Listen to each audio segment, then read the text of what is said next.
Ankleshwar GIDC ખાતે આવેલ શ્રી પંચદેવ મંદિરના લાભાર્થે આયોજિત શ્રી રામકથા મહોત્સવના આજે 8મા દિવસે મર્યાદા પુરુષોત્તમ ભગવાન શ્રી રામના વનવાસની ભાવસભર કથા જગદીશ મહારાજ દ્વારા વાણી રૂપે પ્રસ્તુત કરવામાં આવી હતી. ભગવાન શ્રી રામના ત્યાગ, ધર્મ અને કર્તવ્યના આદર્શને ઉજાગર કરતી આ કથાનો લાભ લઈ હજારો માતા બહેનો સહિત મોટી સંખ્યામાં ભાવિ ભક્તો પાવન બન્યા હતા. ગત રાત્રિના આ કાર્યક્રમ અંતર્ગત બામણાસા ગીરના કામગોપીનો ઉત્સવ ભવ્ય રીતે ઉજવાયો હતો, જેમાં ભાવિ ભક્તોએ ઘોડા રાસનો આનંદ માણ્યો હતો તેમજ ભગવાન શ્રી કૃષ્ણના મનમોહક ઝાંખીના દર્શન કરીને ધન્યતા અનુભવી હતી. સાથે સાથે સૌએ મળીને કૃષ્ણ લીલામૃતના ભજનો પર મહારાસ રમ્યો હતો, જેના કારણે સમગ્ર પરિસર ભક્તિરસથી છલવાઈ ઉઠ્યું હતું. અંકલેશ્વર જીઆઈડીસીના દાતાઓ દ્વારા શ્રી પંચદેવ મંદિરના નિર્માણ કાર્યને વેગ મળે તે હેતુથી છૂટા હાથે દાન અર્પણ કરવામાં આવ્યું હતું.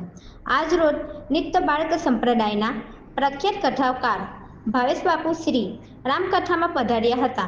તેમણે ભગવાન શ્રી રામજી તથા તેમની કથાના સુંદર દૃષ્ટાંતો રજૂ કરીને સર્વને ધાર્મિક અને આધ્યાત્મિક માર્ગદર્શન આપ્યું હતું.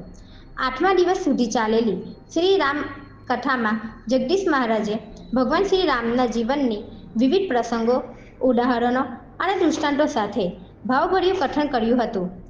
આવતીકાલે શ્રી રામકથાની પૂર્ણાહુતિ બાદ પોથી ઉત્પાદન માટે ઉછામણી આયોજન કરવામાં આવશે.